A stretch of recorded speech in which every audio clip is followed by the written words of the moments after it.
que se retiró, no sé qué pasó, y yo le enfocaba un poco diferente, ¿no? Pero la doctora tiene su enfoque, entonces es bueno lo que ha hecho ella. Entonces hace la anatomía, la función del tórax, ¿no? Siempre es bueno saber. Ay, no puedo avanzar. ¿Qué pasa?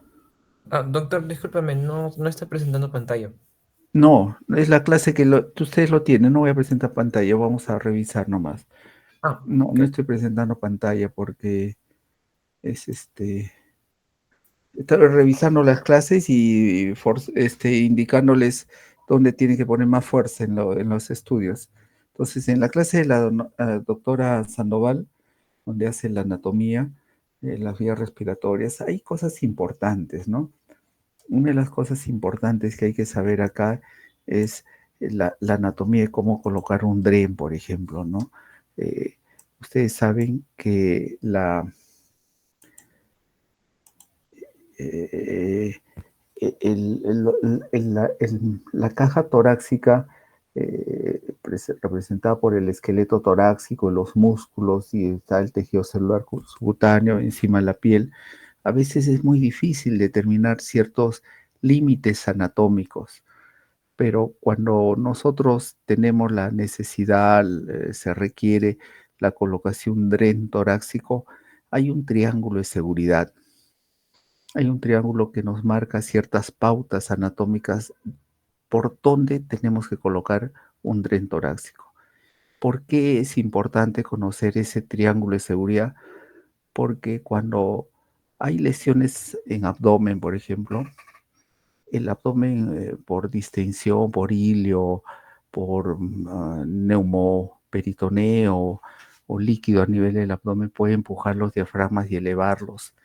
Entonces, generalmente, ese límite inferior del triángulo de seguridad es el quinto espacio intercostal. Debajo, y nosotros sin tener la certeza de que ese tórax esté libre por abajo, es peligroso. Por eso le llaman triángulo de seguridad, porque en esa zona es seguro colocar algún drenaje, hacer una exploración como toracocentesis, evacuar algún contenido torácico. Tiene un borde anterior y un borde posterior que ustedes saben, y el vértice de ese triángulo es la axila. Es necesario que sepan eso, porque se van a enfrentar muchos de ustedes situaciones en emergencia, en su trabajo de SERUNS o el futuro, que van a tener que colocar un DREN o hacer una exploración. Ahora, las costillas, ustedes saben, debajo de las costillas pasa un paquete vasculo nervioso. Debajo de esas costillas, ese paquete vasculo nervioso, hay una arteria que es la intercostal, que puede ser dañada durante los estudios, durante los procedimientos.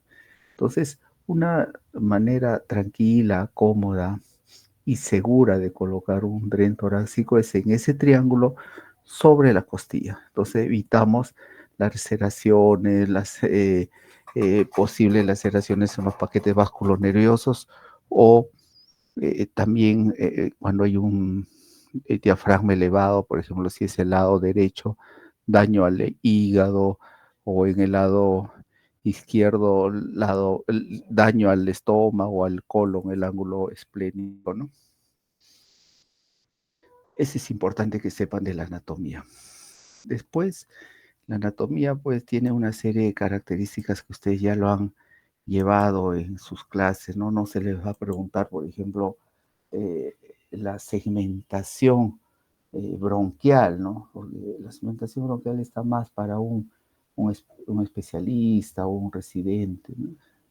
Entonces, salvo que ustedes estén llevando una clase de anatomía, en ese caso se les preguntaría la segmentación bronquial, ¿no? Pero en este caso no se va a hacer. Eh, la característica de los bronquios sí es importante, ¿no? El trayecto, porque cuando hay situaciones de aspiración de cuerpos extraños, entonces por la forma de los bronquios derecho e izquierdo, hay una mayor posibilidad de que el cuerpo extraño se vaya hacia uno de ellos. Eso tienen que saberlo ustedes por eh, porque están llevando un curso de cirugía cardiotorácica. Aprenda la característica de cada bronquio, ¿no? Las inclinaciones, los trayectos, etc.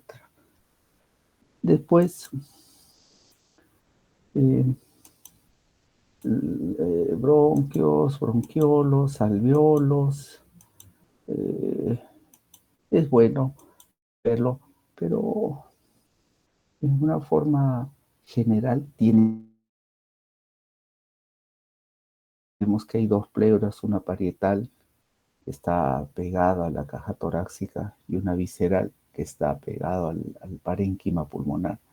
Entre ambas hay un líquido que permite una lubricación continua, que cuando hay mayor producción, que la absorción comienza a presentarse derrames pleurales de tipo inflamatorio, por ejemplo, ¿no? Infeccioso, etcétera.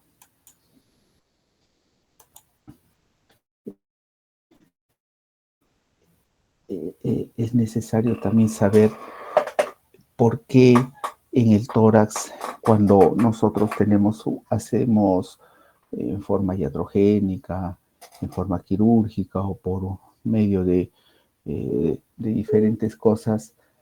Un ratito, no me corte, no me corte, no me corte. Aló. Buenas noches. Hola, Nicanor, dime. Ya, un ratito. Ya, un ratito.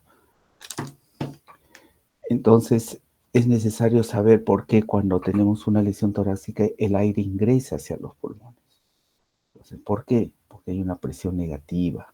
Esa presión negativa es necesario saberla por cuestiones fisiológicas, fisiopatológicas, ¿no? Porque hay un colapso pulmonar cuando hay hay un neumotórax producto de un trauma abierto, porque el pulmón se colapsa, ¿no? Entonces es necesario saber esa fisiología a nivel de las pleuras. Después, un ratito, bronquios.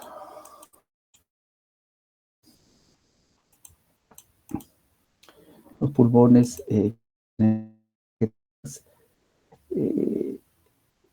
sería bueno que sepan, aunque creo que ya no lo he explicado, no sé, porque yo solo veo sus diapositivas. Cuando tenemos una radiografía de tórax, nosotros vemos diferentes, en la silueta cardíaca, diferentes curvaturas, diferentes sombras. ¿A qué corresponde cada sombra, no? Al atrio, al ventrículo, a la vena cava superior, vena cava inferior. No sé si les he explicado, ¿no? Pero tampoco se les va a preguntar, pero es necesario que ese concepto lo tengan ustedes, porque a futuro, cuando lleven diversas especialidades o cuando se enfrenten a sus pacientes en emergencia, porque dentro de un par de años ya van a estar haciendo internado, entonces tienen, si veo, eh, eh, le puedo ver la arteria pulmonar está incrementada en tamaño, que es una aorta enrollada, cuál es la silueta o la sombra del atrio derecho, atrio izquierdo, etc. Muy bien. Los pulmones, el ilio, la segmentación pulmonar, cuántos lóbulos hay en el lado derecho, el lado izquierdo, son conceptos básicos para ustedes, ¿no? Que tienen que saber. Pulmones, segmentos, arterias pulmonares, las arterias pulmonares, el drenaje venoso, el drenaje arterial que tienen que saber. Ya les expliqué cómo es los paquetes vasculonerviosos en la situación anatómica, cómo es la formación de esa caja torácica. Y después la doctora enfoca las lesiones, que es importante, ¿no? Aunque ustedes hacen un seminario de trauma torácico, pero ella también enfoca estas lesiones donde es más frecuente cuando hay un trauma torácico en la pared, en los pulmones, a nivel del corazón. Eso es necesario que te sepan. Otra cosa importante. Si nosotros tenemos un paciente en emergencia que llega un trauma torácico, tenemos que diferenciar cuándo esa lesión es letal, cuándo la lesión que tiene el paciente puede matarlo. Si tenemos una fractura simple de una costilla, por ejemplo, quinto arco, arco costal izquierdo, no se va a comparar, pues, por ejemplo, con una contusión cardíaca, ¿no? Entonces, eso sí quiero que sepa. Las lesiones torácicas que son letales, porque tenemos que saber cuándo dar más importancia a una lesión. Y es parte de su aprendizaje como cirugía de tórax, como el curso que estamos llevando. Los neumotórax hipertensivos. O sea, es una situación que mata al paciente. Y su solución no es fácil, pero no es compleja. Bueno, es un grado intermedio. Poniendo un dren, haciendo un corte en la caja torácica, sobre todo en el triángulo de seguridad, aperturarlo, meter el dedo y drenar ese tórax que está como una llanta inflando, comprimiendo el mediastino. Es necesario que ustedes sepan eso.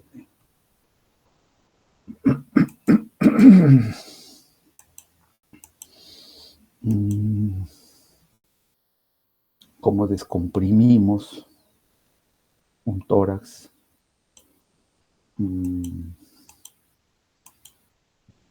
Pues, ¿qué más?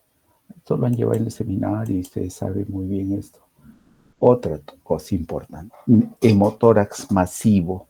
¿Qué se llama hemotórax masivo? ¿A qué le llama? ¿Cómo manejo un hemotórax?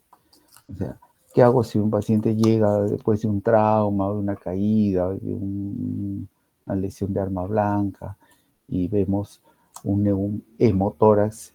¿Cuál es el manejo que hacemos? Drenaje. ¿Qué hacemos? Eso es lo que quiero que sepan ustedes, por favor. Eso es parte del aprendizaje y de la evaluación que se hace a los alumnos, ¿no?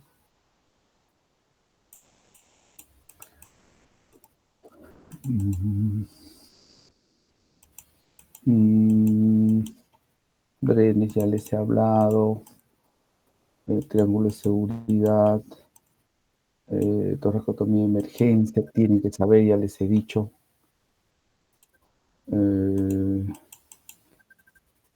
Eso es todo en tórax. Eso es todo lo que tienen que saber en la anatomía. Doctores, ¿me pueden esperar 2 minutos, por favor? Ha llegado un señor a la casa que... 2 minutos nada más. Claro, doctor. Sí, 2 minutos.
Ya, muy bien. De ahí ya van 2, 3 fijas, ¿ah? No sé si han tomado nota. Ya, muy bien. Entonces seguimos. La otra clase,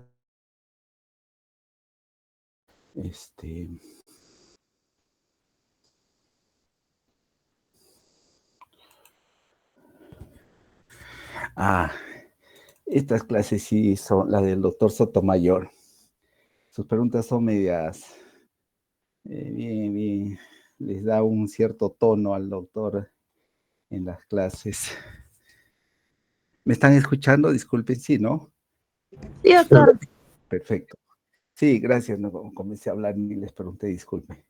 Entonces, Sotomayor, cuando da su clase de aspergiloma, Sotomayor es un buen médico, es un médico muy empeñoso, es una persona, aparte, como persona es bueno, es una persona dedicada, a veces tiene un carácter medio fastidioso, pero es parte de su personalidad, ¿no? Y eso, a veces es bueno tener una personalidad algo fuerte cuando uno es cirujano, porque tiene que dominar el ambiente quirúrgico, bueno, anestesiólogo, enfermeras, etcétera.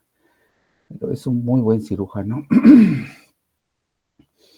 Él en su clase de aspergiloma, seguro les he hecho muy bien porque es una persona que estudia esta patología, tiene publicaciones y todo, ¿no?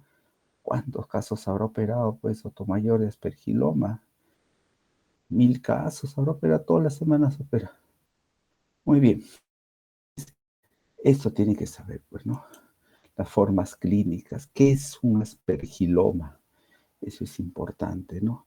Eh, es una masa fúngica y el aspergillus es el hongo, pues, que está comprometiendo estas masas fúngicas que se producen en, en ciertas cavidades torácicas, ¿no? Espérense un ratito acá. Estoy viendo. Les voy a hacer una pregunta que él elaboró, que no va a venir mañana, ¿no? Sería deshonesto que yo les dé preguntas que él hace, ¿no? Porque es honesto, pues, ¿no? Pero vamos a ver uno de ellos que en exámenes pasados vino. A ver, ustedes me contestan ya. Bla, bla. Esto no. Este es fácil, pues. Dice, un paciente que se diagnostica tuberculosis, no, ya les di la respuesta, miércoles. Un paciente que se diagnostica aspergiloma pulmonar, ¿cuál es el principal antecedente patológico? ¿Quién me conteste eso? Sí, pues les dije, disculpen. Ay, caramba. Ya, esto. Paciente mujer de 36 años,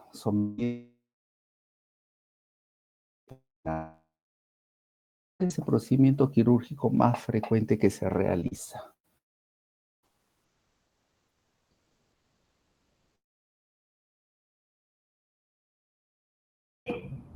Lobectomía. Lobectomía, perfecto. Entonces, como ven, nota que ya están repasando. Son preguntas que sí he dado, ¿no? Después vino una pregunta hace un tiempo, los hongos más frecuentes que se comprometen en los micetomas, ¿no? El micetoma, realmente, yo creo, no sé, sería conversar con él, que el aspergiloma debería llamarse micetoma, porque el micetoma es, pues, la masa fúngica, ¿no? El aspergiloma el aspergillus es el hongo más frecuente. Pero cuando vemos una masa fúngica en una placa, una tomografía, no podemos decir aspergiloma porque eh, si no tenemos el ente patológico, deberíamos llamarlo micetoma, ¿no? Pero por frecuencia sabemos que el aspergillus es más frecuente y sería por lo tanto aspergiloma, ¿no? Entonces, ratito.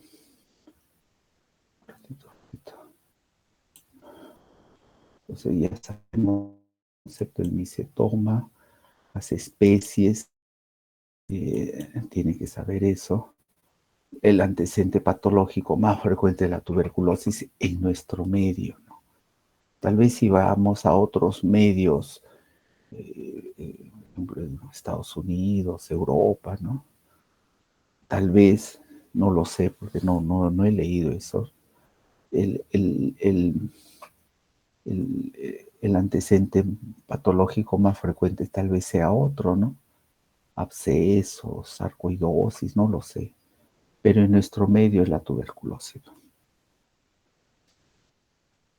Es la tuberculosis.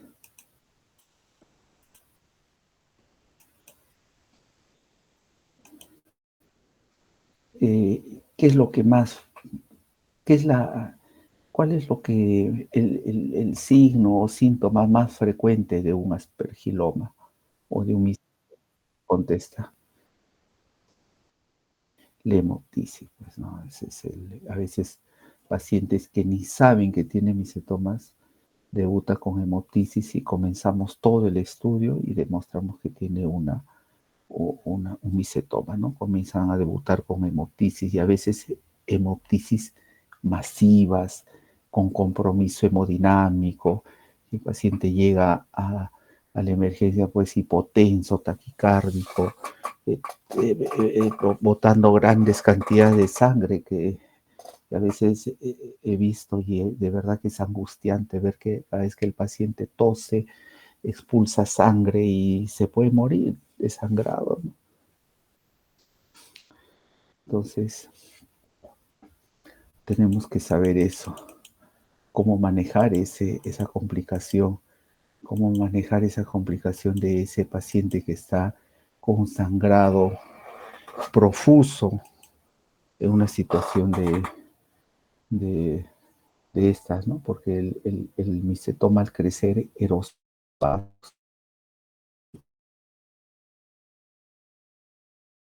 Los micetomas están más hacia la vía, hacia la parte superior, ¿no? Más hacia la arriba.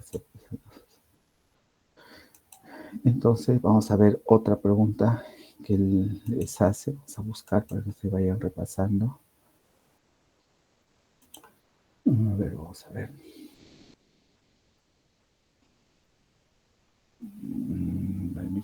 A ver, ¿sabe cuál es otra pregunta de qué hacer? Espera un ratito. Acá los tengo. Acá los tengo.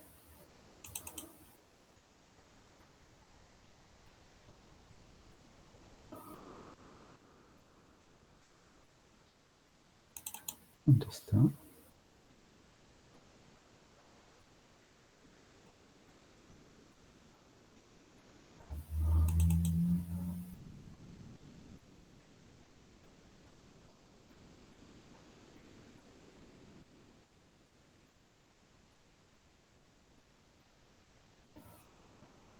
No lo encuentro.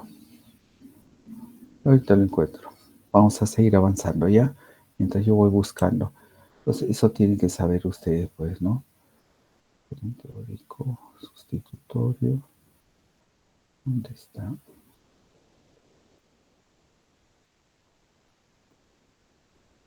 Ya, muy bien. No lo encuentro, le había puesto la otra pregunta.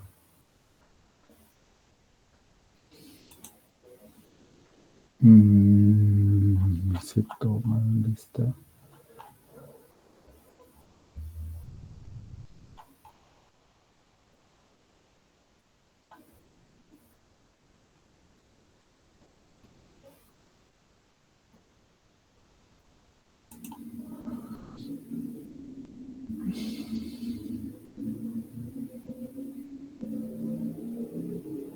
En la historia natural del micetoma, ¿la resolución espontánea es frecuente o no lo es? No es frecuente, doctor. No es frecuente, pues muy frecuente, no. Muy frecuente. ¿Cuál es el principal signo radiológico de los micetomas? Monod, claro. Él pone una serie de alternativas, cavidad con un nivel hidroaéreo, bla, bla, bla, bla, y de entre ellos es el signo de Monod. Muy bien, muy bien. Signo de Monod, ¿no?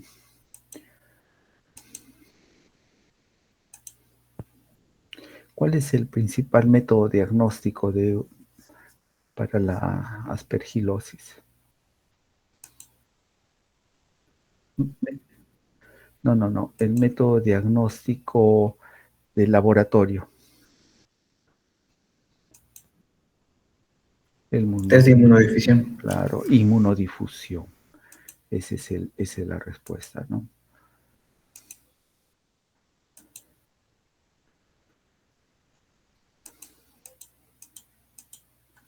¿Por qué operar un aspergiloma? ¿Por qué operarían ustedes un aspergiloma? ¿Quién me dice? Porque los antifúngicos no llegan a la cavidad. Claro, hay varias situaciones, ¿no? Uno, que el antifúngico no llega. Dos, paciente que a veces presenta cuadros de hemoptisis severa o recurrente. Entonces es necesario el extirpar esa zona, ¿no? Entonces, cuando ¿qué harían ustedes si llega un paciente de emergencia de cualquier hospital?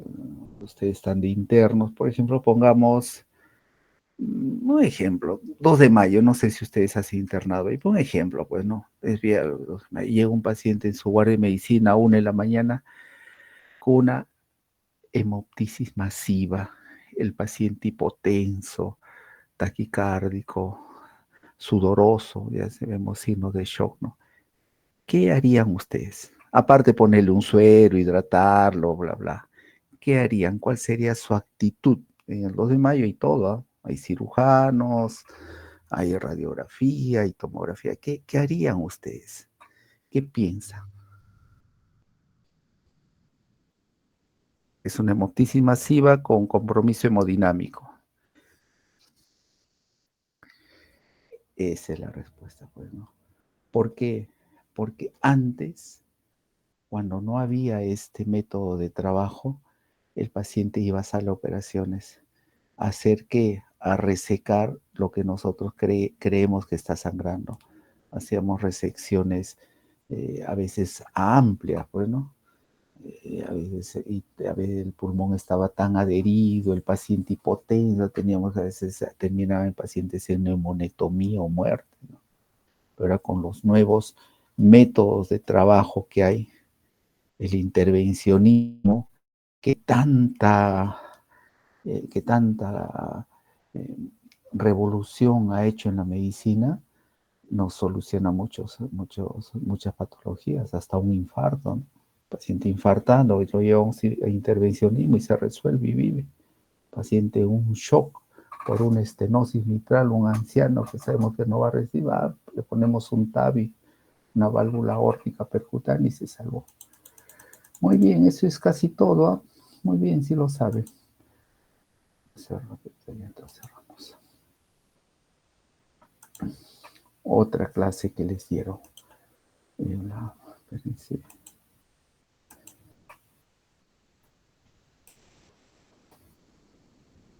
Cardiopatía congénita, la autora Taipe. Ella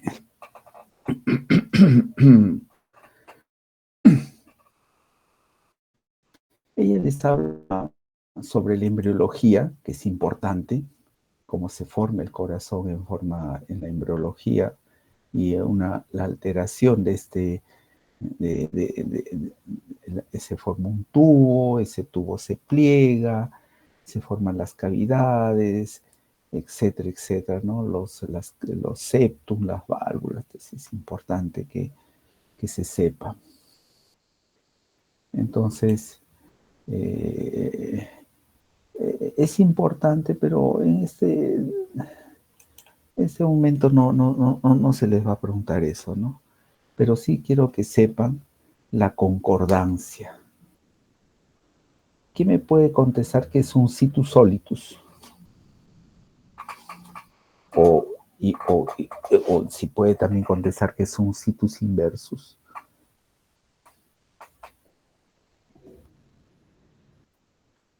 Claro. Respecto a...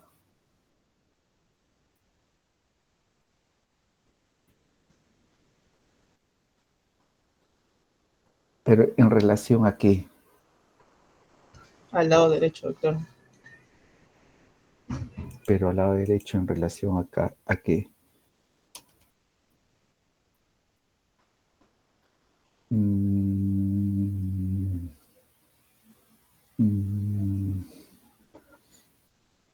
Generalmente es en relación a los órganos abdominales, sobre todo en relación al hígado. ¿Ya? O sea, eso es lo que tenemos que saber. Por ejemplo, el hígado está a la derecha y el situs solitus también tiene que haber esa concordancia, ¿no? De ¿dónde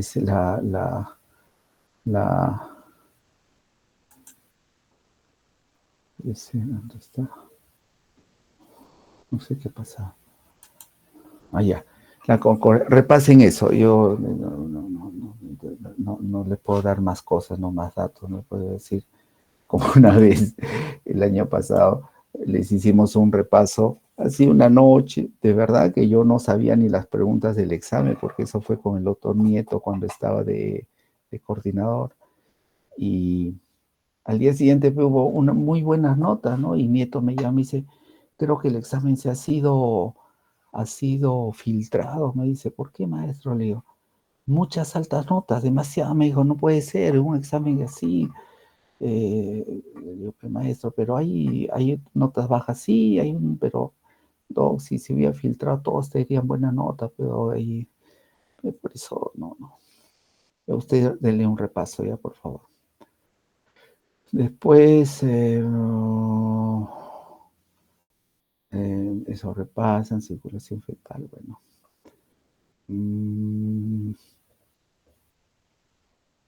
Cardiopatías congénitas, ¿no? Hay varias cardiopatías congénitas y sus clasificaciones son diversas, ¿no? Hay la clasificación, la más común, la más didáctica es cianótica y acianótica, ¿no? Entonces, ¿qué causa mezcle sangre o sin mezcle sangre, en otras palabras? Pero también hay otra clasificación de acuerdo al flujo pulmonar. Por ejemplo, hay cardiopatías congénitas con hiperflujo pulmonar. Hay cardiopatías congénitas con hipoflujo pulmonar, ¿no? Eso también quiero que sepan, ¿no? Por ejemplo, un flujo pulmonar aumentado, una cardiopatía congénita acianótica es el ductus arterioso, porque la aorta tiene una unión anómala con la arteria pulmonar por medio de un conducto, pero por diferencia de presiones la de la arteria de la arteria aorta pasa a la arteria pulmonar flujo y dando hiperflujo pulmonar. El pulmón sufre pues no solo un aumento de volumen, sino un aumento de volumen, presiones y volumen incrementadas. Y con el tiempo el pulmón va a hacer cambios histológicos para tratar de contener ese aumento de presión sobre todo, ¿no? Y progresivamente la presión pulmonar en el pulmón va incrementándose como una respuesta fisiológica y puede ser tanto que la presión de pulmón por hipertrofia de estas arteriolas invierte las presiones, ¿no? Y ya se llama el síndrome Semeyer, ¿no? Un paciente que era cianótico se vuelve rosado, ¿no? Ya, eso quiero que repasen eso. Esa clasificación, denle una mirada a ustedes. En las cardiopatías congénitas acianóticas hay una presentación clínica más frecuente, al igual que en las cardiopatías congénitas cianóticas, hay una cardiopatía que es más frecuente, ¿no? Entonces, eso tienen que saber ustedes, porque cuando van a pediatría y a lo mejor se van a enfrentar con un paciente que tiene una cianosis al nacer o a los días, usted va a decir, esta es la cardiopatía que posiblemente tiene el paciente por frecuencia, ¿no? Ya luego se demostrará por estudios de ecocardiografía, angiotomografía, etc. Eso tienen que saber. Hay unos signos patognomónicos, signos radiológicos que le ponen pues los investigadores, ¿no? Signo del muñeco de nieve, de la espada turca, el zapato sueco, etcétera, que es bueno que lo sepan. ¿Por qué? No solo por el examen, sino que dentro de un mes van a estar en pediatría y en pediatría van a tener que saber cuando un niño nace con una cardiopatía cianótica o acianótica, cuál es lo más frecuente, ¿no? Entonces ya por definiciones, por epidemiología, saber eso.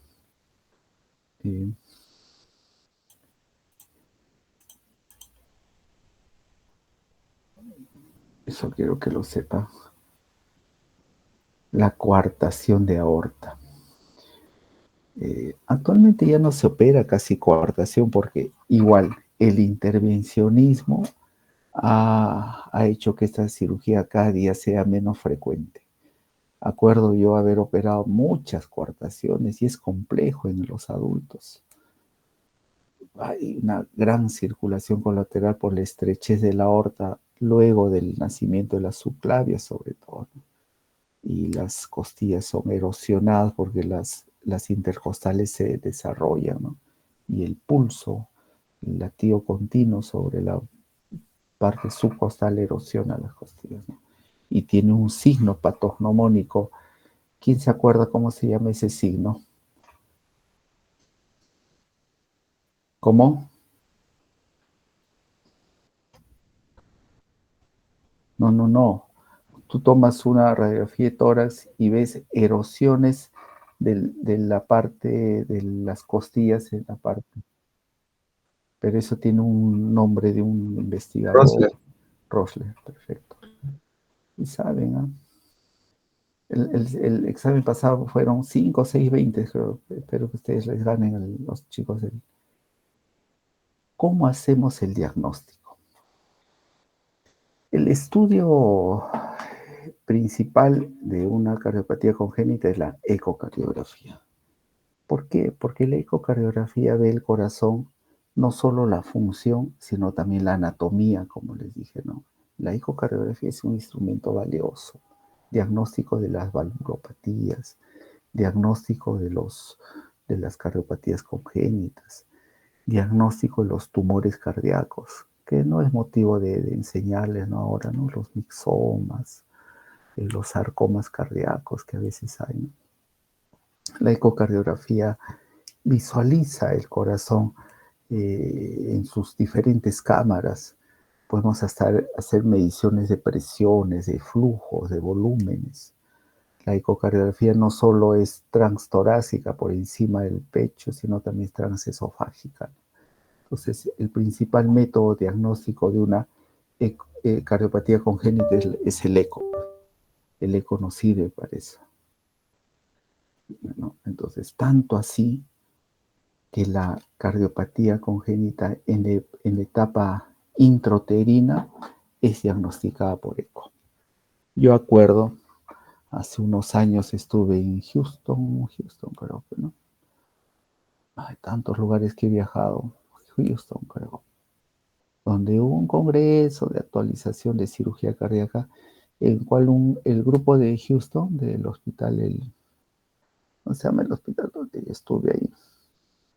Bueno, presentaron un trabajo que hicieron los cirujanos cardiopediatras, tratamiento de la cardiopatía congénita intrafetal, intrauterina, al feto, por guía ecocardiográfica, por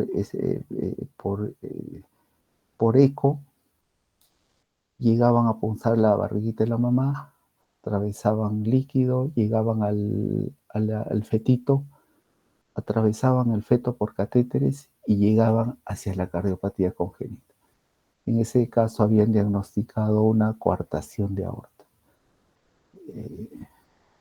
Atravesaron un catéter hacia la aorta, y llegaron a la aorta, inflaron el balón, resolvieron la estenosis, la coartación, y sí, retiraron todo y siguieron, el embarazo no se alteró, terminó el niño, llegó a término, retiraron, bueno, salió el bebé, nació, y controles ecocardiográficos y el niño no tenía ninguna coartación. O sea, es tan avanzada la medicina en otros lugares que ya se está haciendo tratamiento a nivel fetal. Y yo me imagino que dentro de poco se cerrarán defectos a nivel de columna, se cerrarán defectos a nivel de abdomen, se podrá reparar labios leporinos, paladares hendidos. Es muy probable que lo haga por vía a nivel del feto, transuterina. Seguro ustedes, yo ya estoy ya pasos a salir de unos años, pero ustedes estén recién entrando al mundo de la medicina. La medicina es tan espectacular, tan amplia, que para mí es la mejor profesión que existe. Ustedes tienen que desarrollarse en lo que más les gusta. Eso, tienen que saber. Los conceptos de ahora que se les dan les va a servir para el futuro. Muy bien, ¿qué más? Sepan cuáles son las principales cardiopatías, tanto cianóticas como cianóticas. Las cardiopatías con flujo pulmonar aumentado, flujo pulmonar normal, y hay cardiopatías con flujo pulmonar disminuido también, sobre todo en las estenosis pulmonares congénitas. Entonces, y la patología que más representa una estenosis pulmonar congénita con hipoflujo pulmonar es la tetralogía de Fallot.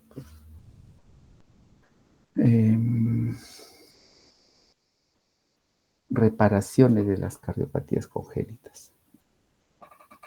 Hubo una pregunta que se hizo a los alumnos el año pasado, o hace 2 años creo. A ver, ustedes contéstenme. Dice, ¿cuál de las cardiopatías congénitas no necesita circulación extracorpórea para su tratamiento quirúrgico? Una comunicación interventricular, una tetralogía de Fallot, una comunicación interauricular, ¿cuál era? Transposición corregida de grandes vasos o una coartación de aorta. ¿Cuál de ellos no necesita para su manejo quirúrgico circulación extracorpórea? ¿Saben ustedes?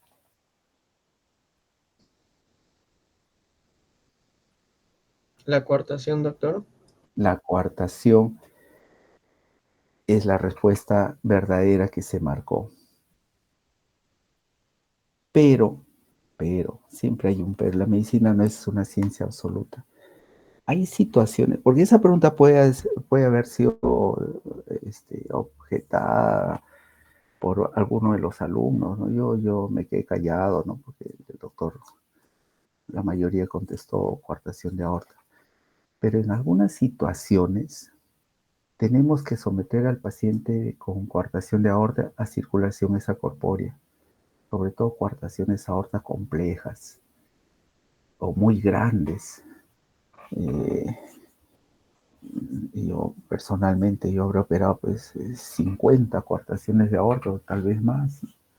De las 50, unas 5 o 6 habremos puesto en circulación extracorpórea por el riesgo de ruptura, por el riesgo de hipoperfusión distal.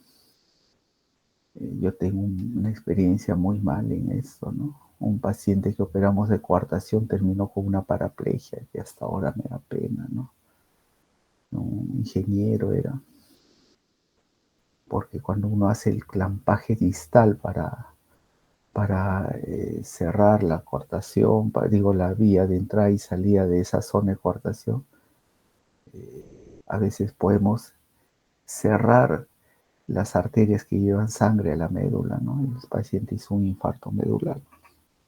Está descrito en la literatura infarto medular en la cirugía de coartación de aorta. Yo he visto en otra coartación a un médico en el INCOR que le pasó. La incidencia es muy baja, pero ocurre, ¿no?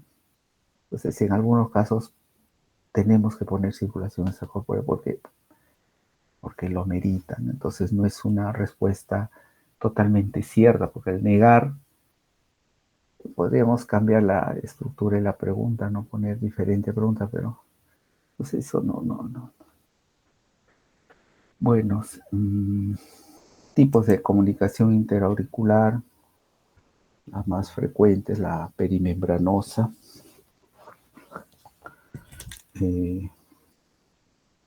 Diagnóstico, Amplatzer. Antes la cirugía de la comunicación interauricular era la cirugía del residente, ¿no? Los residentes aprendíamos, cuando éramos residentes, aprendíamos a operar corazón cerrando defectos congénitos, sobre todo la comunicación interauricular. Era la cirugía del residente. Pero actualmente no, porque hay también por intervencionismo hay el Amplatzer, ¿no? Que es un dispositivo de cierre percutáneo. O sea, al paciente no se le tiene que abrir el pecho, someterlo a la circulación extracorpórea. Un grupo de un CIA ayer, ¿no? Vimos un...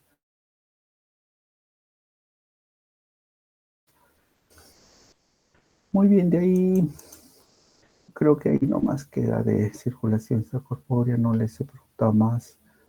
Coartaciones, las técnicas quirúrgicas que no les he preguntado. El ductus arterioso también es una patología de alto flujo, ¿no? Como el CIA, como el CIB, digo, ¿no? El ductus también era una cirugía muy frecuente antes. ¿Cuántos ductus hemos operado? Uf.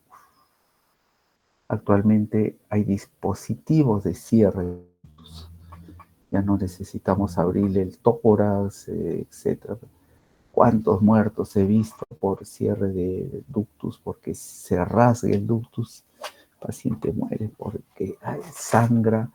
Al rasgarse se retrae la aorta, el huequito donde está ahí. Es muy complejo solucionar un ductus roto, muy complejo.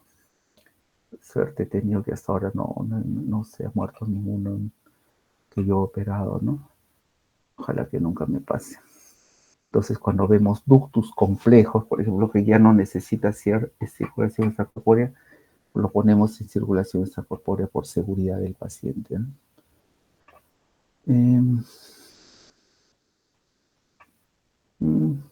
Blake-Loctaussig. ¿Qué cosa es la fístula de Blake-Loctaussig? Apréndanlo, por favor.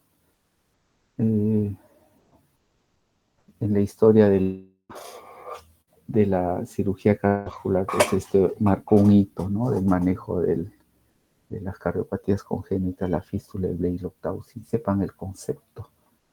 Y nada más. Ahí no. Enfermedad coronaria. Ya les dije, bueno, factores de riesgo, cuáles son los factores, la placa teromatosa, la base de la enfermedad total, ¿no? Cómo se va desarrollando la placa teromatosa, los factores de riesgo, cuáles son los factores de riesgo modificables, no modificables, que tienen que saber, seguro ustedes ya lo saben de memoria eso. Y qué cosa es un síndrome coronario agudo y cuál es su manejo principal, ¿no? Saben que en los síndromes coronarios agudos el principal manejo es intervencionismo, porque tenemos que salvar la vida del paciente y disminuir el tamaño del infarto, ¿no? Ese es el principal. Una pregunta para ustedes. ¿La tomografía de emisión de positrones es un método diagnóstico invasivo o no invasivo? ¿Qué me dicen ustedes? No invasivo. ¿Y cuál es el gol estándar para el diagnóstico de la cardiopatía, de enfermedad, la cardiopatía coronaria o enfermedad coronaria. ¿Cómo? La arteriografía por cateterismo cardíaco, ¿no? La arteriografía suena muy amplio, mejor decir coronariografía, ¿no? O arteriografía de coronarias, puede decir, ¿no? Pero suena muy amplio, pues una arteriografía cerebral, una arteriografía de vasos del cuello, ¿no? Pero es mejor decir coronariografía, ¿no? Suena más técnico, más hacia la especialidad. ¿Qué otro estudio, no de la calidad de una coronariografía, pero sí nos puede mostrar enfermedad coronaria en sus diferentes ramos? Entonces, ¿qué otro estudio? ¿Qué otro estudio no invasivo? ¿Cómo? Sí, ¿qué otro estudio podría darnos? ¿Y cómo? No, pues el EKG te orienta, pero imágenes tan buenas como un estudio de una coronariografía. No escucho, disculpe.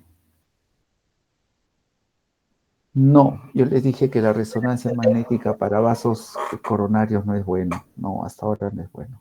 La resonancia es bueno para ver fibrosis muscular, contracción miocárdica, ¿no? La angiotomografía. Sépanlo, por favor, eso, ¿ya? Los dos tipos de revascularización de miocardio, ¿cuáles son? O las dos formas de revascularizar un corazón.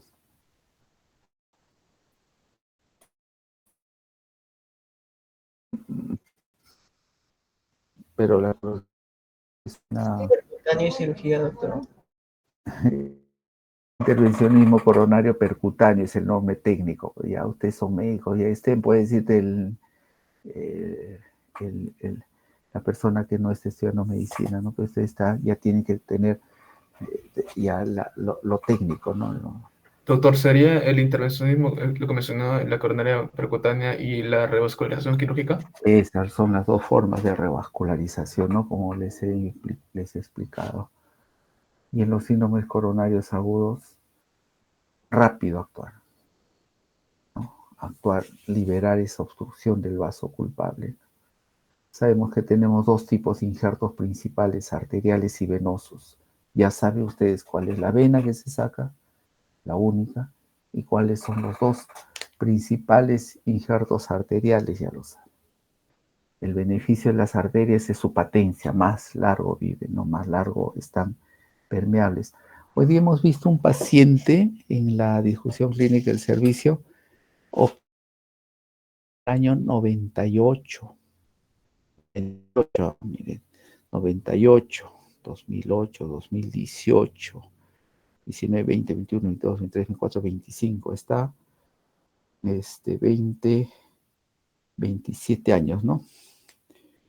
2018, 27 años más o menos de operado. Ahora tiene un compromiso de válvula mitral, una insuficiencia. Le habían puesto en aquella época una arteria radial a la marginal, una vena a la descendente posterior y la arteria mamaria a la descendente anterior, que ustedes saben que es el principal injerto que se hace, ¿no? Mamaria de A.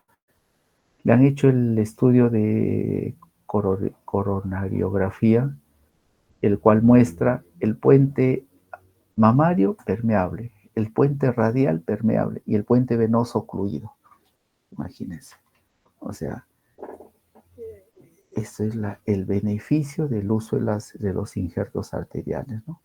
Patencia a largo plazo, ¿no? Mientras que las venas se ocluyen a los 10 años, 12 años, ¿no? Promedio, ¿no? Puede ser menos, poco. Después, bueno, eso es lo principal. Injertos arteriales, radiales, los dos métodos de revascularización, cómo manejar el síndrome coronario agudo, Los síndromes coronarios crónicos, preferible cirugía, al igual que el diabético, fracción de eyección disminuida. Hidatidosis pulmonar, también por el doctor Sotomayor. Eso sí quiero que lo repasen. El equinococo granulosus, principal causante. Ya saben la fisiopatología, cómo entra el parásito al cuerpo, cómo complica sus complicaciones, erosión del tejido, llega a erosionar, puede romperse, puede haber vómicas, etcétera, etcétera, ¿no? Complicaciones. ¿Quién me detalla cuáles son las complicaciones de un quiste hiatídico? ¿Quién me puede decir?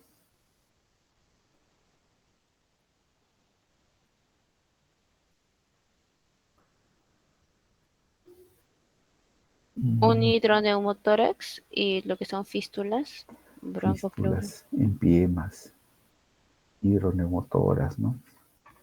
Líquido con aire porque se rompe pues a la cavidad, ¿no? Inflama la pleura o líquido contenido en esa bolsa quística se sale, siembras, ¿no? Se pueden ahogar. Yo he visto pacientes que han tenido vómica, dice que el sabor es salado, no, dice, no todo es salado,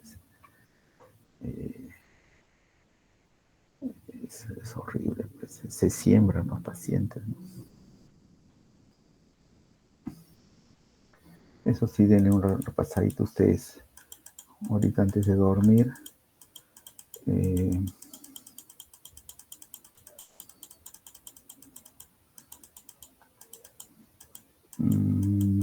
A ver, les voy a hacer unas preguntas que él hace, ¿ya? Para que le den un repaso a ustedes. Que no va a venir mañana, no crean que va a venir mañana, sí, pero son preguntas que él hace. Espérense, a ver, me manda sus preguntas.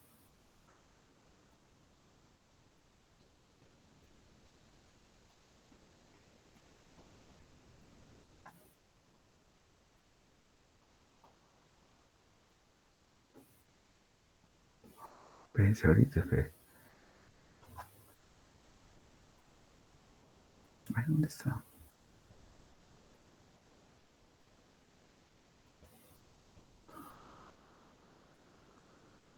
Espérense un ratito. Va a ser que esto les voy a preguntar para mañana y yo estoy contándoles la... Es un ratito.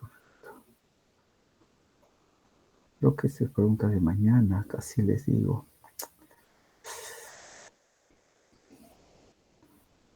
Eso que me dice él acá. Una emergencia.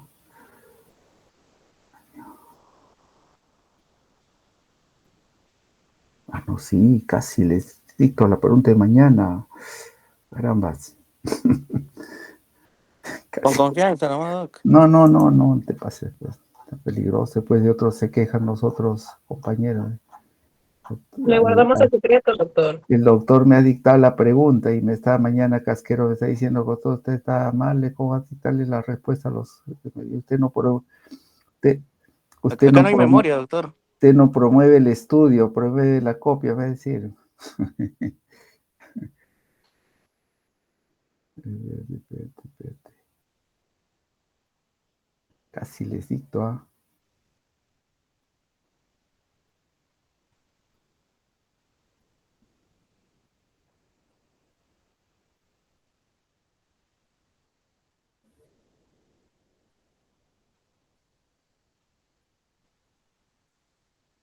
Ah, ya, no les voy a dictar, pero quiero que sepan eso.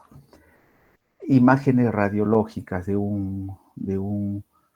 una hidatidosis pulmonar. Quiero que sepan cuando las imágenes radiológicas son indicativos de un quiste no complicado, un quiste complicado.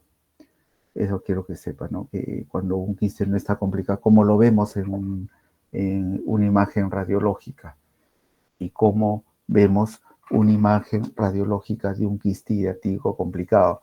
Cuando ustedes lleguen al internado y pongan una placa con un paciente con quiste hidratico y le dicen al residente doctor o al asistente, este es un quiste hidratico complicado porque tiene tales características, pues quedan bien, ¿no? O este es un quiste hidratico no complicado porque tiene esta imagen radiológica. Eso apréndelo. Técnicas de resección de los quistes hidraticos, también quiero que sepan eso. Cómo resecamos un quiste, cuáles son las técnicas quirúrgicas que hay, ¿no? Diferentes técnicas quirúrgicas que el doctor les explica muy bien, ¿no? Y a eso nomás les puedo decir, no puedo decir más ya. Ya sería dictarles el examen.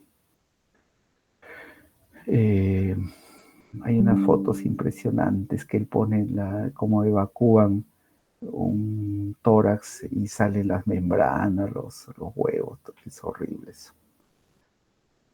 Pero así es, es feo esa patología. Yo no he operado mucho tórax, les soy sincero. Yo quiste hidratico mi vida haber operado 3, 4 casos. No tengo la experiencia como tiene Sotomayor, ¿no? Él es pues experto en esto, ¿no? Será uno de los mayores cirujanos en el mundo, él, porque estas patologías no existen en otros lugares. Debe ser uno. Bueno, nada más.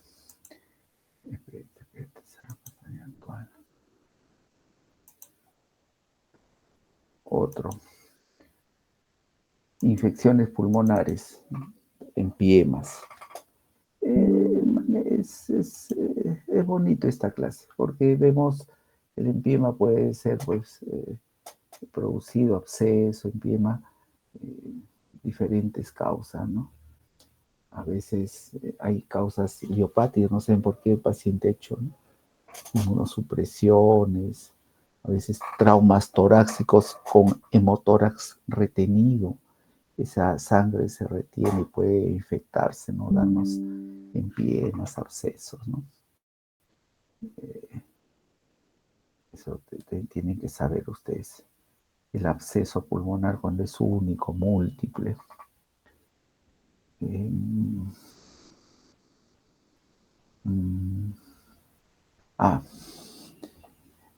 Apréndanse la etiopatogenia, los estadios del absceso pulmonar, que corresponde a cada estadio. ¿Cuándo tenemos que operar un absceso pulmonar? Apréndanse eso. Es fácil. ¿No? Ya saben, no responde al tratamiento médico, es una indicación, ¿no? Pero hay otras indicaciones también. Yo me acuerdo hace años, muchos años, cuando yo trabajaba en la clínica americana. Después me retiré de aquí. Y una vez había un pediatra, un cirujano pediatra, que dijo, voy a instilar fibrinolíticos en un niño que tiene un absceso pulmonar. No, un empiema pulmonar. Y yo me quedé pensando, pues, ¿no? O sea, y me puse a revisar y no había mucha literatura, pero ahora uno de los manejos de los empiemas pulmonares es fibrinolítico, ¿no? Para que esa membrana que se produce se libere el paciente.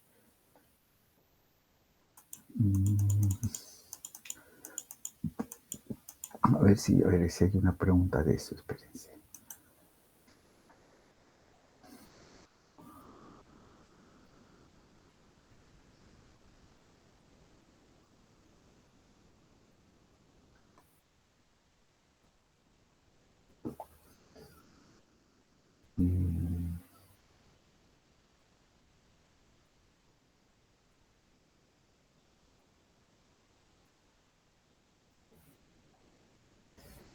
Cuando tenemos un paciente con diagnóstico de un empiema,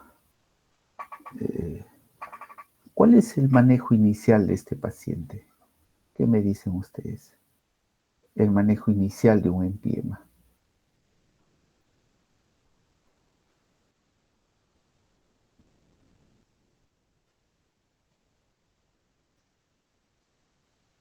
manejo inicial, pues, de frente de un empiema.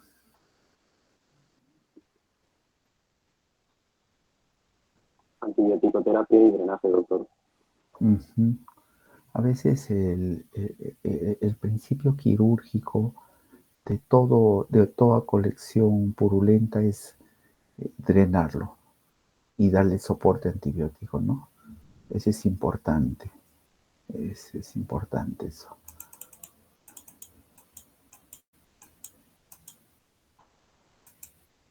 Es importante que hagamos eso. El absceso pulmonar a veces, o la gran mayoría de veces, responde al tratamiento médico. La gran mayoría de veces. Y hay un grupo pequeño que no responde y recién vamos al tratamiento quirúrgico. Y quiero que sepan eso, cuáles son esas indicaciones del tratamiento quirúrgico de un paciente. Después, ¿qué más? Empiema. Las fases del empiema, ya les dije que quiero que sepan. Fases.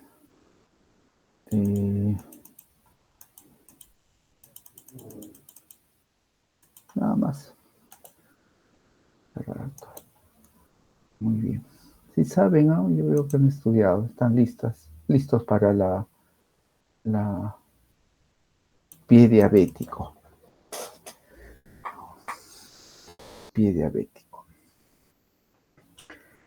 Muchos pacientes pie diabético terminan en amputación, muchos. Actualmente el número de pacientes está disminuyendo, pero muchos pacientes, y es una tragedia para el mismo paciente, para la familia. El paciente amputado disminuye su vida en todo sentido, calidad de vida, se retira el trabajo, se aparta, ¿no? Y a veces para llegar a tener una amputación el paciente hace una necrosis, una gangrena, es terrible. Por eso el manejo de un pie diabético implica muchas especialidades, ¿no? El pie diabético no solo hay un compromiso vascular, sino también un compromiso neuropático, ¿no? Eso también tienen que saber. Y hay una complicación crónica del pie diabético que tiene un nombre específico. ¿Quién sabe el nombre específico de esa complicación crónica del pie diabético? Perfecto. Entonces hay una serie de pruebas, de exploraciones que se hacen, ¿no? Entonces, tenemos que saber eso. Ustedes ya, como médicos, futuros médicos, tienen que saber cómo evitar el pie diabético, ¿no? Cómo controlar un pie diabético. ¿Quiénes tienen que evaluar el pie diabético? Eso quiero que sepan. Eso es todo.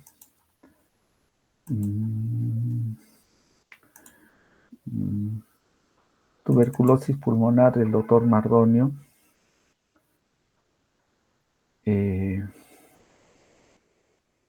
Indicaciones quirúrgicas, cuándo hay que operar un paciente que tiene tuberculosis, porque hay tuberculosis que causan complicaciones, ¿no? Como micetomas, bronquiectasias, a veces sangrantes, purulentas, fétidas, con compromiso del pulmón, ¿no? Con compromiso al paciente. Entonces, quiero que den una mirada los principios quirúrgicos del tratamiento de la tuberculosis pulmonar, ¿no? ¿Qué hacer? ¿Cómo hago cuando yo tengo un paciente frente mío que quiero hacerle un tratamiento de cirugía, ¿no? Que tiene tuberculosis? Y los tipos de cirugía que hay. Después más, no, lo demás son manejo más médico. Sí, eso nomás repasa. No hay más. Espérense. Tumores pulmonares. Ya, en tumores pulmonares, la doctora Karen, yo creo que Karen es la mejor cirujana de oncología en Arrebaliati. Es muy buena, Karen. Bueno, en el INEN hay más expertos, ¿no? Pero en Arrebaliati es muy buena la doctora Mendoza. Ella está bien empeñosa, es una doctora bien estudiosa, está promoviendo el reinicio del trasplante pulmonar en el Arrebaliati, ha formado un grupo de trabajo. A veces me llama para reuniones, porque como yo pertenezco al grupo de trasplante cardíaco del INCOR, ella quiere también que en el Arrebaliati ya han hecho trasplante, pero quiere darle más fuerza, reiniciar ese programa de trasplante pulmonar en el Arrebaliati. Y bien, tiene un grupo de trabajo, empeñosa, buena persona. Quiero que sepan eso, el TNM, eso es lo que ella, Chaco Nepas ha hecho una pregunta tan compleja que de verdad yo tuve que ponerme a leer un libro, saqué el TNM, la 9ª edición, ahí tengo libros virtuales que uno tiene, ¿no? Y repasar y ver cuál era la respuesta, pero muy bueno, le pusimos ya una pregunta más fácil para usted. Lean TNM, por favor, va a venir, eso es 100%. Antes de dormir, una mirada al TNM. ¿Cuáles son las neoplasias más agresivas?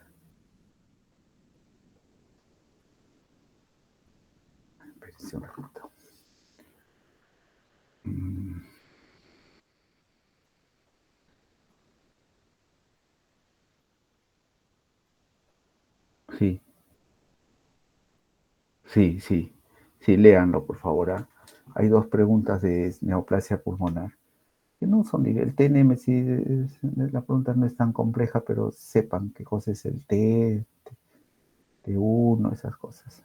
Ya ustedes saben más que yo, N1, esas cosas. Después del adenocarcinoma, los subtipos. Bueno, no les puedo decir más porque no, ya sería soplarles el examen. Y finalmente, de enfermedad venosa. La enfermedad venosa, el doctor ha dirigido mucho su clase hacia la parte periférica, que está muy bien, ¿no? Pero yo le voy a decir que para la próxima clase nos hable sobre la patología venosa también del sistema venoso profundo, que es un mundo muy amplio y complejo, que es la principal complicación del sistema venoso profundo, es la trombosis venosa. Y como, como, como consecuencia de esa trombosis venosa, el embolismo pulmonar, que muchos pacientes mueren, ¿no?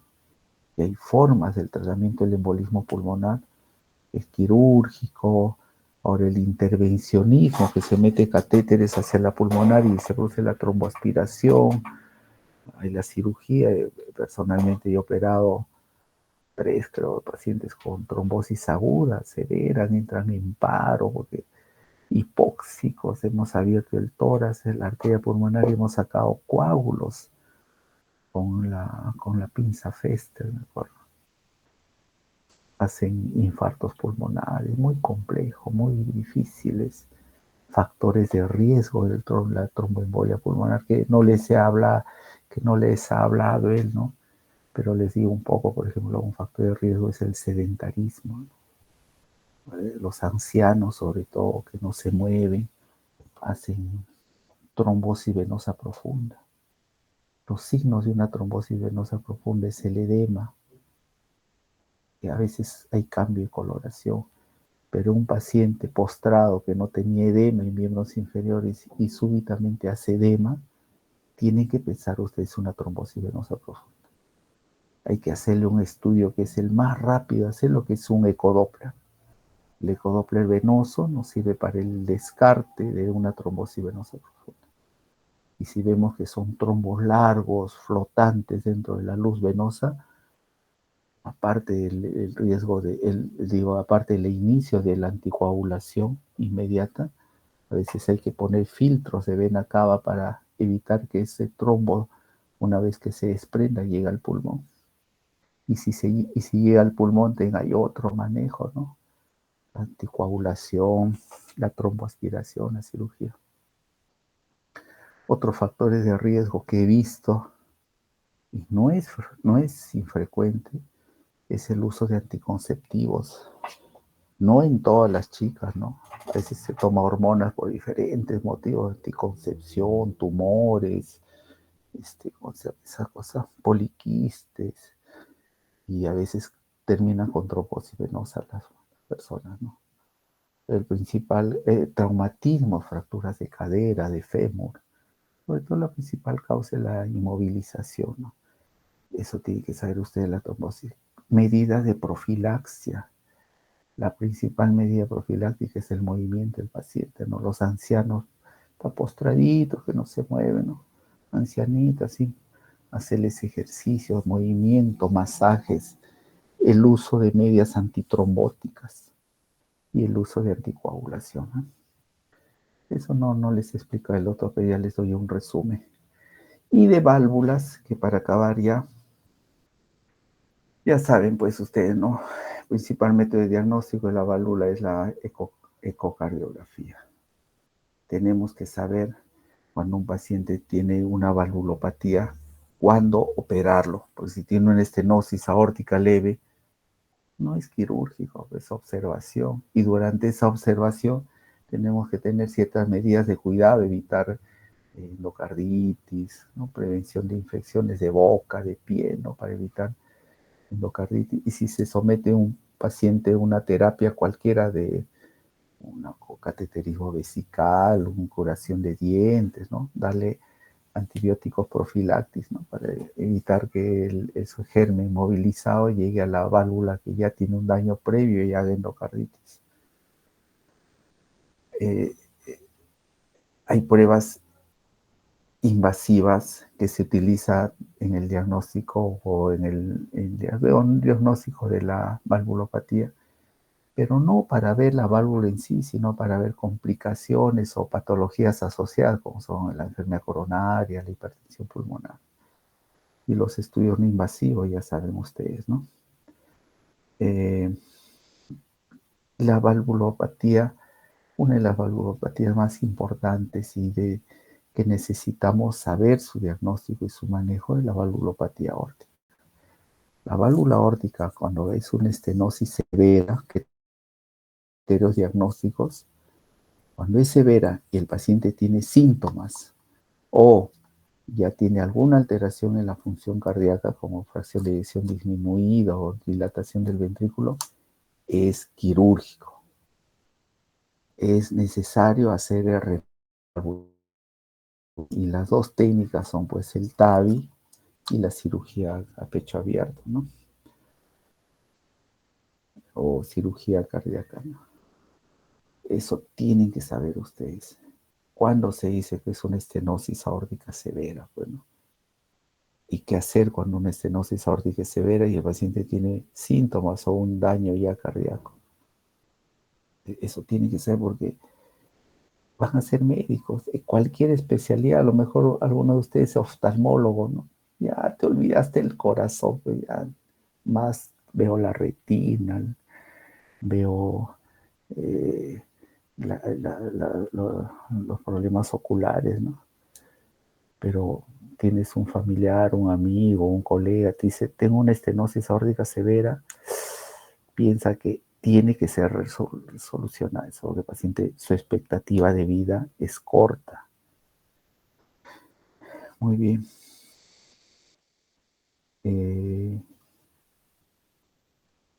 Las diferentes valvulopatías, ¿no? Aórtica, mitral, las estenosis, las insuficiencias. No les he puesto en la clase la tricuspidia, porque esta clase es bien cargada, bien larga es. La tricuspidia no le he puesto porque realmente voy a tener que ponerle para las próximas clases. Es larga esta clase. No se aprendan pues, para que no estén estresados. sobre los criterios ecocardiográficos en otras valvulopatías no aórticas, ¿no? No, que no esté sobrecargado ese estudio. ¿Cuándo hacer una cirugía? El tratamiento del reemplazo valvular, tenemos dos prótesis, ya les he dicho. Una prótesis que son mecánicas, de metal, con titanio, etc. Y unas prótesis que son biológicas. A favor, una u otra. A favor de las prótesis mecánicas que duran muchos años, duran 20, 30 años, así como ese paciente operado hace 20 y tantos años de la coronaria y sus coronarias están permeables con el uso de las arterias, igual una prótesis valvular con un tratamiento adecuado médico, años. ¿Y cuál es el tratamiento adecuado médico? Dos cosas. Uno, la anticoagulación. El único anticoagulante que sirve es la warfarina. Y dos, prevenir que esa válvula se infecte, porque se puede infectar. Entonces, el beneficio es largo plazo de patencia, de uso, de cuerpo. Y lo inconveniente es que, muy aparte de las infecciones, etcétera, es la trombosis. Ayer justo, ay, qué pena, hubo un chico, un venezolano, que le hicieron una cirugía de Ross cuando era pequeño, tenía 5 o 6 años. La cirugía de Ross es sacar la válvula pulmonar y ponerla en posición aórtica. Y esa válvula pulmonar que se retira le pone un injerto protésico. El chico tenía 30 y tantos años, le hemos operado el INCOR. Qué cirugía tan compleja, porque la válvula que le habían puesto, el ROS, la válvula pulmonar en posición aórtica, se había calcificado y la otra se había calcificado. Hicimos una cirugía que duró como 13 horas, 14 horas. Reemplazamos ambos conductos, el conducto aórtico con la emergencia de las coronarias, ¿no? Y el tronco de la arteria pulmonar. Tenía 2 injertos valvulados. Se ha muerto anteayer. Se ha muerto. Comenzó a tener dolor y bueno, yo le he visto al paciente hace un mes en consulta. Tranquilo, bien, alegre, doctor, ya voy a volver a trabajar. ¿Qué ha pasado? Yo creo que se ha trombosado la válvula. El no llevar una anticoagulación adecuada hace que la válvula se trombose. Y al trombosarse, súbitamente se ocluye la prótesis y el paciente muere en shock. Muertes súbitas. Entonces, esa es la complicación de la anticoagulación. No llevar bien, se trombosa. Y sobre anticoagular lo sangra. Pacientes que vienen con hemorragia cerebral, hemorragia retiniana,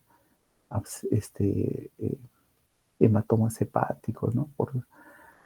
Se golpearon la parte del abdomen y como están sobre anticoagulados, sangran. Muy bien. Y las prótesis biológicas, que pueden ser de porcino o bovino, su ventaja es que no tienes que tomar medicación. Pues. Una mujer joven, 20 años, que tiene una valvulopatía, se pone su válvula, puede tener sus hijitos normal, hasta parte eutóxico puede tener sin cesárea. Deportistas, ahí he visto gente que juega fulbito, sube cerros, hace motocross, porque no están anticoagulados, hace una vida normal. Pero esa válvula biológica tiene un tiempo de patencia que es 12, 15 años. La tecnología de las válvulas biológicas está mejorando y dice que ya está durando hasta aquí 18, 20 años. Y seguro ustedes cuando sean ya médicos, ya más formados, más cuajados, seguro ya no habrá prótesis que no necesitan anticoagulación y duren toda la vida. Ese es el objetivo, ¿no? Entonces, con ese principio de que uno usa anticoagulantes y el otro no necesita y el tiempo de duración, sí tiene las indicaciones quirúrgicas. Cuándo poner una prótesis. Y ahí yo les he puesto en las clases las principales indicaciones de cuándo poner una prótesis, ¿no? Y eso quiero que lo repasen. Muy bien, yo creo que ya les di todo el examen, ¿ah? Indirectamente les he dicho todo lo que va a venir mañana. Así que lo único que les falta es que eso que les he hablado le dé una repasada y mañana nos vemos a las 8 y para que saquen